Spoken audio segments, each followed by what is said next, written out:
ये वीडियो में मैं आपको ये बताना चाहता हूँ कि एग्जैक्टली सेल्स प्रोसेस किसी भी कंपनी के अंदर कैसा होना चाहिए। मोस्ट इम्पॉर्टेंट, जब आपकी कोई कंपनी का जो सेल्स पर्सन होते हैं तो आप उनको क्या क्या समझाइएगा ताकि वो अच्छे से काम कर पाए मैक्सिमम ग्रोथ के साथ। मैंने कुछ पॉइंट्स लिखा है यहाँ पर जो मेरा खुद की एक्सपीरियंस है over the past many years. सबसे पहला होता है एक अच्छा कम्युनिकेशन स्किल होना। अब ये सबसे बड़ा लैगिन है, लोग समझते ही नहीं कि कम्युनिकेशन बोलते किसको है। आप एक बहुत अच्छे से इंग्लिश बोलना जानते हैं या बहुत अच्छे से आप हिंदी बोलना जानते हैं या कोई भी लैंग्वेज आप बोलना जानते हैं, वो कम्युनिकेशन नहीं होता है। कम्युनिकेशन का मतलब सिर्फ और सिर्फ इतना है कि आपका जो भी बात है क्या आगे वाला वो बात समझ पाया या नहीं समझ पाया। That is one thing. उनको आपका बेटी या बेटा से शादी नहीं करवाना है, आपका कम्युनिकेशन स्किल नहीं देखना है, नाइदर वो आपको जॉब देने वाले हैं। आपका काम है कि वो बिजनेस डील क्लोज हो जाए। उसके लिए उनका सिंपल सा मतलब होता है कि यदि वो एक्स अमाउंट पैसा लगाता है तो उनका पैसा एक्स से बढ़ना चाहिए।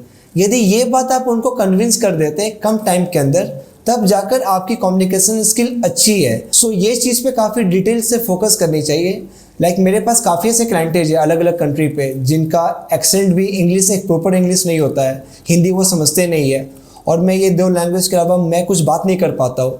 तभी हमारा कम्युनिकेशन स्किल इतना अच्छा बैठा कि मुझे काम मिल गया उनसे। तो that is one thing. Second होता है, जब भी आप किसी के पास जाते हैं आप कभी भी कुछ सेल्स ना करें उनको। पहला, यदि आपका कोल्ड मीटिंग है, पहला मीटिंग है, आप उनको सेल्स ना करें, आप उनको एक कंसल्टेंसी दें। कंसल्टेंसी का एग्जैक्ट क्या मतलब होता है मैं आपको एक शॉर्ट में समझाता हूँ।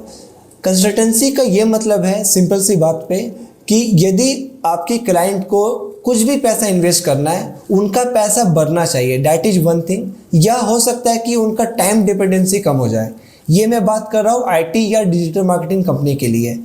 ये बात आपको समझानी है। अब समझाने का भी दो तीन तरीका है। सबसे पहले आप उनका एक सर्टेन लेवल का होमवर्क कर जाए। इट मीन्स कि वो करेंटली क्या क्या काम करते हैं, उनका बिजनेसेस में क्या क्या प्रॉब्लम है काइंड ऑफ।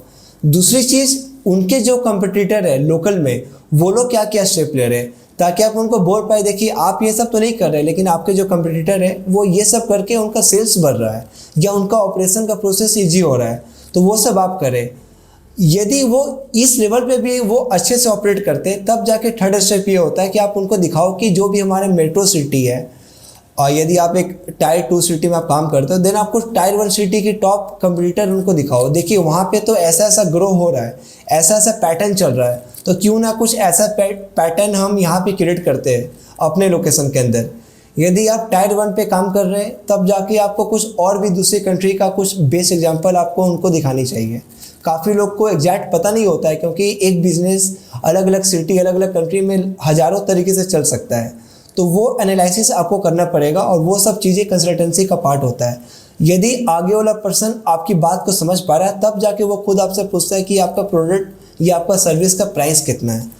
वो होता है विनिंग पॉइंट। ये नहीं कि आप खुद जाके आप डायरेक्ट अपना सेल करो। सेल मतलब कि ये मेरा पैकेज है, ये मेरा प्रोडक्ट है, ऐसे नहीं होता है। पहले उनका रिक्वायरमेंट समझकर सही चीज़ जैसे मैंने आपको बताया इस तरीके से आपको उनके सामने प्रेजेंट करना पड़ेगा। तीसरा होता है हाई इम्पैक्ट। हाई इम्पैक्ट में ये बोलता हूँ कि जब भी मैं किसी से मिलने जाता हूँ या जो मेरी टीम यदि किसी से मिलने जाते हैं, हमारा एक ही पर्पस होता है कि जब हम लोग जाए देन हमारे बाद जो भी जाए क्लाइंट को हमारा नाम याद रहे। इतना हाई इम्पैक्ट उनका दिमाग पे अपना छाप छोड़ना है। जो हाई इम्पैक्ट की जो छाप छोड़ा जाएगा क्लाइंट के ऊपर, ये दो चीज़ पर डिसाइड किया जाएगा। क्लाइंट बेसिकली ना मोटा मोटी दो ही चीज़ देखना चाहता है आपसे, मोटा मोटी। यदि दो चीज़ अच्छा लगेगा तब जाके वो आपसे फर्दर क्वेश्चन पूछेगा। सबसे पहला, आपके अंदर असलियत में नॉलेज कितना है, जो भी आप प्रोडक्ट या सर्विस आप देने वाले हो, बहुत इंपॉर्टेंट है। काफ़ी जगह ऐसा समझिए कि कोई कंपनी का बंदा आ रहा है, यदि वो प्रोडक्ट का कुछ ऐसा कोई क्वेश्चन क्लाइंट पूछा और उनके पास कोई रिप्लाई नहीं रहा, तो वो सीधा कंपनी को ब्लेम करता है, वो पर्सन को ब्लेम नहीं करता है। वो हमेशा बोलेगा कि ये कंपनी का देखो ना कैसा फालतू आदमी आ गया, उल्टा पुल्टा चिपका रहा था। हो सकता है कि कंपनी अच्छा हो लेकिन पर्सन खराब है। ऐसा इसलिए क्योंकि आपने ना खुद को ना अपने टीम को वो वाला चीज़ समझाया है कि हाई इम्पैक्ट छोड़ा कैसे जाता है। सबसे पहले प्रोडक्ट या सर्विस का इतना हाई नॉलेज रख लो आप, not just limited to your जो भी आप बना रहे हो, प्लस उसके रिलेटेड आसपास की चीज भी नॉलेज होनी चाहिए। इट मीन्स कि क्लाइंट एक तो आपका कैपेबिलिटी देखा, दूसरा जो वो लोग देखना चाहते हैं वो होता है एक सिंपल सा कि आप एक ऑनेस्ट बंदे हो या नहीं। सिंपल सी बात है, आपका प्रोडक्ट यदि थोड़ा सा कम भी है ना, लेकिन आप उतना ही उनको बोलो जो असलियत में आपका प्रोडक्ट है, ज़्यादा बढ़ा चढ़ा के बात मत करो। तब जाके मैंने ये देखा है कि ऑनेस्टी से काफ़ी लोग जुड़ते हैं। लाइक अभी का टाइम पे सब लोग एक ओवर सेलिंग पे लगते हैं। मैं अपनी बात करूँ, मैं कैसे ऐड चलाता हूँ काफ़ी लोगों के लिए, तो यदि हमारा किसी क्लाइंट का, लाइक हम लोगों ने 80 से ऊपर क्लाइंट का मैनेज किया है, तो मैंने ये देखा है कि मेटा कैंपेन के अंदर 20 से 30 रुपये के ब्रैकेट के अंदर एक लीड मिलता है हमें। तो यदि मैं किसी क्लाइंट के पास जाऊँगा मैं उनको जनरली 30 का ही मैथ लेकर बात करता हूँ, मैं 25 या 20 का बात नहीं करूँगा। तो मैं हमेशा से एक सेफ साइड में खेलता हूँ। सेफ साइड को ही खेलना को ऑनेस्टली बोलते हैं। चौथा एक काफ़ी इंपॉर्टेंट चीज़ है, ये चीज़ मैं खुद काफ़ी मतलब आँख के सामने से फील किया हो, वो ये है कि लोकेशन वाइज वैरी करता है। मतलब कि मेरी खुद की कंपनी रांची पर है और मैंने पहले कुछ काम किया था अहमदाबाद के अंदर। वहाँ पे मैंने बहुत सारी देखा है कि डिफरेंसेस। मैं 2 डिफरेंस की बात करता हूँ। पहला डिफरेंस, यदि मैं अहमदाबाद पे किसी से एकदम डायरेक्ट मिलना चाहता हूँ, एक कोल्ड मीटिंग करना चाहता हूँ, तो बिना यदि अपार्टमेंट लिए यदि मैं वहाँ पे पहुँच जाता हूँ तो क्लाइंट मुझे उतना हाई एंटरटेन नहीं करते। That is one thing.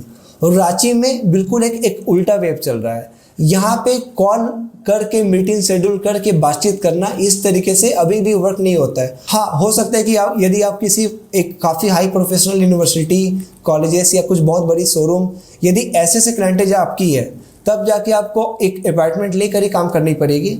Otherwise generally मैं बात करूँ, देन आपको यहाँ पे डायरेक्ट मिलना पड़ता है। वो लोग ज़्यादा प्रेफर करते हैं आपसे। एक तो ये डिफरेंस लगा मुझे।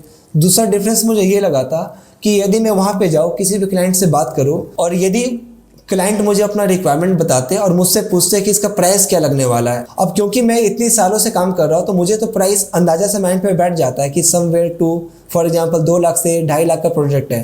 तो यदि ये बात मैं उस क्लाइंट को ऑन स्पॉट बता दूँ, तब जाके वो मुझे उतने हाई एंटरटेन नहीं करने वाला है। सो एक हाई चांस है कि वो आपको उस लेवल का एंटरटेन ना करे, क्योंकि उनका जनरली मेंटेलिटी ऐसा चलता है कि आप सबसे पहले अपने ऑफिस जाओ, अपने टीम से बात करो, फिर एक अच्छा से प्लानिंग करके उनको एक प्राइस चार्ट भेजो कि इतना इतना कॉस्ट, चाहे वो रफ एस्टिमेट भी जा रहा है, लेकिन वो भी प्लानिंग के बाद एक प्रॉपर मेल या व्हाट्सएप पर आना चाहिए। ये उनका मेंटेलिटी है। यदि मैं रांची की बात करूँ, यदि आप यहाँ पर ये बोल देते कि मैं ज़रा सा सोच कर अपनी टीम से बात करके आपको बताता हूँ, यहाँ पे ये नेगेटिव साउंड कर जाता है। यहाँ पे ऐसा लगता है नहीं तो आप तो कुछ ज़्यादा जानते नहीं हो, आपको हर बात के लिए आपको अपना टीम से पूछना पड़ता है, चलो मैं तुमको काम नहीं देने वाला हूँ। ऐसा चीज़ें क्लाइंट का माइंड पे आने वाला है। ये बात मैं काफ़ी मतलब अपना पर्सनल एक्सपीरियंस से बता पा रहा हूँ, जो एक नॉर्मल आपको यूट्यूब पर या कोई बुक आपको ये सब चीज़ें आपको लर्निंग नहीं देने वाला है। सो काफ़ी इंपॉर्टेंट है जिस भी जगह में आप काम करते हैं, प्लस आपका मोड ऑफ बात करने का तरीका कैसा है, प्लस वो क्लाइंट आपको कहाँ से मिल रहे हैं, लाइक कोल्ड मीटिंग है या हॉट मीटिंग है, लाइक आपने कोई ऐड चला के आपने काम लिया या कोल्ड करे, कोल्ड में भी कैसा कैसा कोल्ड कर रहे हैं। लाइक 2-3 अप्रोच हो सकता है। लाइक आप किसी क्लाइंट को, पोटेंशियल क्लाइंट आप निकाल रहे हैं, उनके पास आप जाके बात कर रहे हैं। दूसरा, आप किसी पार्टिकुलर इंडस्ट्री को आप टारगेट कर रहे हैं कोल्ड मीटिंग पर ही। तीसरा हो सकता है कि आपने किसी क्लाइंट का सब चीज़ निकाला, उनका हिस्ट्री देखा और एक शॉर्ट वीडियो बनाया और उस क्लाइंट को व्हाट्सएप कर दिया। 2 दिन के बाद आप उनको फॉलोअप करते हैं कि आपने सर वीडियो देखा था क्या, फिर उसके बाद का प्रोसेस। सो हर प्रोसेस हर लोकेशन के हिसाब से अलग अलग आपको अपना प्रेजेंटेशन स्किल या जो बात करने का जो तरीका होता है वो सब कुछ चेंज किया जाता है। ये सब चीज़ आपको एक सर्टेन टाइम मेहनत करने के बाद ही आपको पता चलने वाला है। 5th point which is the most important thing, वो होता है एक अर्जेंसी क्रिएट करना। अर्जेंसी का मतलब ये नहीं होता है कि आप किसी क्लाइंट को ये बोल दो सर हमारा एक ये ऑफ़र चल रहा है, आप अभी बोलो, या मंथ एंड का ऑफ़र है 20% में आपके लिए ऑफ लगा दूंगा, 50% लगा दूंगा। ये सब ऑफ़र ना क्लाइंट सुन के थक चुका है, लिटरली पूरी तरीके से थक चुका है। अर्जेंसी वहाँ पे लगाओ जहाँ पे असलियत में अर्जेंसी होने की चांस है। फॉर एग्जाम्पल, यदि मैं आज बात करूँ, आज जून महीना है, यदि मैं कॉलेज को टारगेट करता हूँ, देन कॉलेज का एडमिशन अगस्त तक हो सकता है। तो मैं यदि देखता हूँ यदि ये कुछ कॉलेजेस है जो अभी के टाइम पे ऐड नहीं चला रहा है या ऐड उतने अच्छे से नहीं चला रहा है, तो यदि मैं उनके पास जाता हूँ और बोलता हूँ मैं आपके लिए ऐड चलाना चाहता हूँ, तो आप मुझे तुरंत साइन करिए, क्योंकि यदि हम लेट साइन करेंगे तो कब होगा शूट, कब होगा वीडियो एडिटिंग और कब चलेगा ऐड। तो इतना लेट में तो फिर एडमिशन सेशन ही ख़त्म होने वाला है। तो वो अर्जेंसी क्रिएट करना पड़ेगा। तो आपको अपने क्लाइंट के पास थोड़ा सा अर्जेंसी वाला टाइम पे ही जाओ। या अर्जेंसी से थोड़ा सा पहले चले जाओ। तो ये सब चीज़ आपको सोचना पड़ता है। यदि मैं किसी एक बैंकेट हॉल की बात करूँ, जब उनका सेशन चल रहा है तब यदि उनसे बात करने जाओगे तब वो आपको एंटरटेन नहीं करेंगे। लेकिन जब उनका सेशन ख़त्म हो जाएगा और जब अगला सेशन आने से 3 महीना या 2 महीने पहले जब आप उनके सामने बात करने जाओगे, तब जाकर आपका बहुत हाई चांस है कि आपका बात सुना जाएगा। रीज़न बीइंग, एक तो उनको ज़्यादा सेल चाहिए पिछले साल का कंपेयर, दूसरा वो खुद भी खाली बैठे हैं। जब वो खाली बैठे तब जाके आपको वो ज़्यादा टाइम दे सकते हैं। और लास्ट पॉइंट जो हमेशा से एक कॉमन चीज़ रहा है वो रहा है क्वालिटी और प्राइस का चीज़। मतलब कि आपको हमेशा से अपना क्वालिटी एकदम हाई करना है और कम प्राइस में बेचना है। सो यदि आप केवल सेल्स पर ही डिपेंडेंट चला रहे अपनी पूरी बिजनेस, तब जाकर there is a high chance आपकी बिजनेस बिल्कुल सही से परफॉर्म नहीं करने वाला है। आपको कहीं ना कहीं कुछ, चाहे वो प्रोडक्ट हो या सर्विस हो, आपको कुछ ऐसा बनाना पड़ेगा या कुछ ऐसा डेवलप करना पड़ेगा, कुछ आपका इंटरनल सिस्टम, जहाँ पे कि आप एकदम एक हाई क्वालिटी वाली चीज़ लो प्राइस में आप बना पा रहे हो, तभी तो आप लो कॉस्ट में आप बेच पाओगे। आज तो यदि मुझे एक चीज़ भी लेना है ना, कैसे अभी मैं क्या चाह रहा हूँ कि एक पेन लेना चाह रहा हूँ, पेन कॉपी में लिखूंगा टैब के जैसा और मेरे लैपटॉप में वो बनेगा। तो यदि मैं टैब लेना चाहता हूँ, मुझे 10-12 हज़ार का मिनिमम इन्वेस्टमेंट करना पड़ेगा। और आज ही मेरा टीम ने मुझे बोला है कि अमेजन पे एक चीज़ आता है छोटा सा ब्लैक बोर्ड टाइप में पेन के साथ, वहाँ पे आप लिखिए और लैपटॉप में वो बनेगा भी और रिकॉर्ड भी हो जाएगा। हाँ, बस इसमें ये चीज़ है कि जब मैं यहाँ पे लिखता हूँ ब्लैक स्क्रीन पर तो मुझे नहीं दिखेगा कि मैं क्या लिख रहा हूँ, लेकिन आप लैपटॉप पर देखकर आप ये देख सकते हैं कि आपका पेन का पोजीशन कहाँ और क्या लिखा जा रहा है। यहाँ पे थोड़ा सा एडजस्टमेंट किया जा रहा है, लेकिन प्राइस में देखो मुझे केवल 15 से 20% में मुझे वो मिल जा रहा है। तो मैं तो सीधा वो बाई करने वाला हूँ और वहाँ पे तो 1000 लोग लास्ट मंथ ही बाई किए। सो प्राइस बहुत मैटर करता है क्वालिटी के साथ। सो ये तो बहुत मैटर करता है। हाँ, अलग बात है कि यदि आप केवल हाई टिकट क्लाइंट के साथ काम कर रहे हो, वहाँ पर भी आपको हाई टिकट का ही बात करो, उसमें भी बहुत लोग देने वाले, तो उस रेंज में भी आपको थोड़ा सा कम कॉस्ट में देना पड़ेगा। ये इसका मतलब ये नहीं है कि आप हाई टिकट टिकट क्लाइंट की बात कर रहे हो। कैसे मैं बात करूँ TCS का, एसेंचर का, ये सब में कोई कंपनी क्या किया था, एक कंपनी ने बोला कि मैं एकदम कम कॉस्ट में काम करने वाला हूँ। उनका टिकट साइज भी 500 करोड़ का होता है, लेकिन वो 2000 करोड़ के कंपेयर में कम होता है। सो हाई टिकट लो टिकट क्लाइंट से मैटर नहीं करता है। आप जिस भी सेगमेंट पे काम कर रहे हैं उस सेगमेंट में आपका क्वालिटी ज़्यादा और प्राइस कम होनी चाहिए।